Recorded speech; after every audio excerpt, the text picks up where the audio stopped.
Hello class 6 welcome students. Allen public school Netrana की online classes Elon educare में आप सबका स्वागत है। आज की वीडियो में हम आपका इंग्लिश का 9th चैप्टर स्टार्ट करें जिसका नाम है daffodils.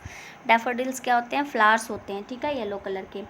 A happy memory can easily brighten our day and dispel our sadness. जो एक हैप्पी मेमोरी होती है यानी एक खुशी की जो यादाश्त होती है, कोई अच्छी बात जो हम याद करते हैं तो आसानी से क्या कर देती है, हमारे दिन को चमका देती है यानी ब्राइट कर देती है। एंड डिस्पेल और सैडनेस, और हमारे दुख को दूर कर देती है। What is your happiest memory? आपकी ऐसी हैप्पीएस्ट मेमोरी कौन सी है?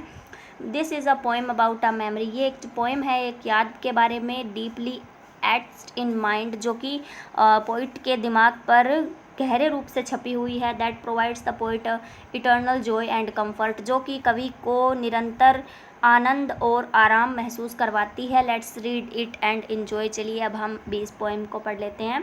I wandered lonely as a cloud that floats on high over vales and hills, when all at once I saw a crowd, a host of golden daffodils beside the lake, beneath the trees, fluttering and dancing in the breeze. क्या होता है? कवि कहता है कि मैं एक बार अकेला बादलों की तरह घूम रहा था। जैसे एक बादल घूमता रहता है वैसे मैं अकेला इधर उधर घूम रहा था।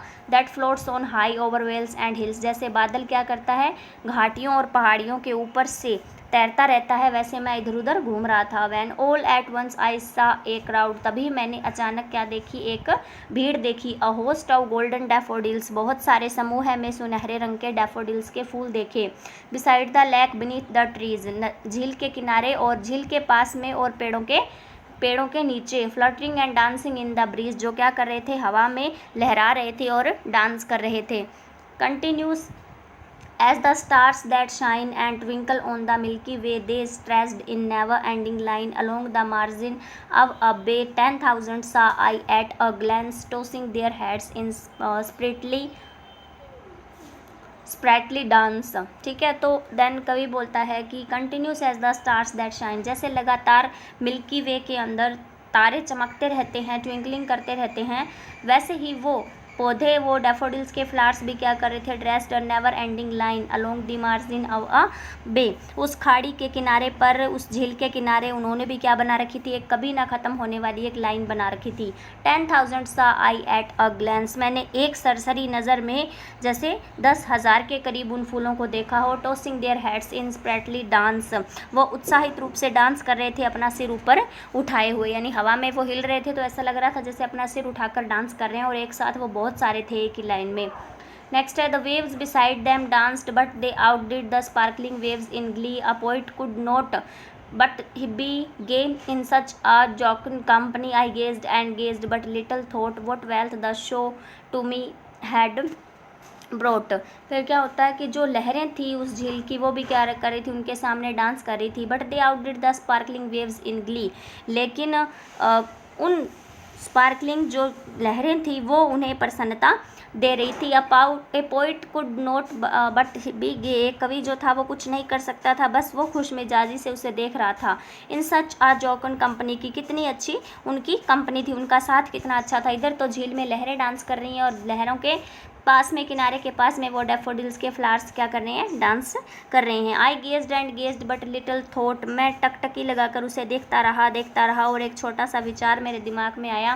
What wealth the show to me had brought, की ये देखकर मैंने कितनी ज़्यादा संपत्ति हासिल कर ली है, यानी कितना प्यारा दृश्य वो देख पाया है।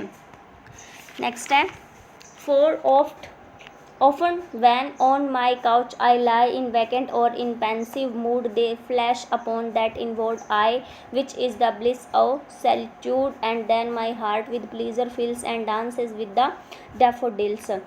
कभी कभी अक्सर मैं क्या करता हूँ, जब अपने कमरे में लेटा होता हूँ तो खाली समय होता है, या मैं किसी सोच के कोई कुछ सोच रहा होता हूँ, ऐसे मूड में होता हूँ। दे flash upon that inward eyes, तो मेरे आंतरिक आँखों में वो मेरे सामने फिर से वो दृश्य आ जाता है। Which is the bliss of solitude, जो कि मुझे उस अकेलेपन में भी परम आनंद का एहसास करवा देता है। And then my heart with pleasure fills, और तब मेरा हृदय बहुत ही खुश मिजाज सुहावनी यादों से भर जाता है। And dance with the daffodils, और मेरा हृदय उन डैफोडिल्स के फूलों के साथ डांस करने लगता है। जो पोएम आपको स्टूडेंट्स जो भी होमवर्क वगैरह, वर्ड मीनिंग, क्वेश्चन आंसर, जिस भी टाइप का होमवर्क दिया जाता है वो आपको टाइम टू टाइम अपनी नोटबुक में मेंशन करना है, ठीक है। आपको करते रहना होमवर्क, बीच में छोड़ना नहीं है, ठीक है। पूरा होमवर्क आप अच्छे से अपनी नोटबुक में मेंटेन कीजिए, चैप्टर रीड करिए, ठीक है। Thanks and have a nice day students.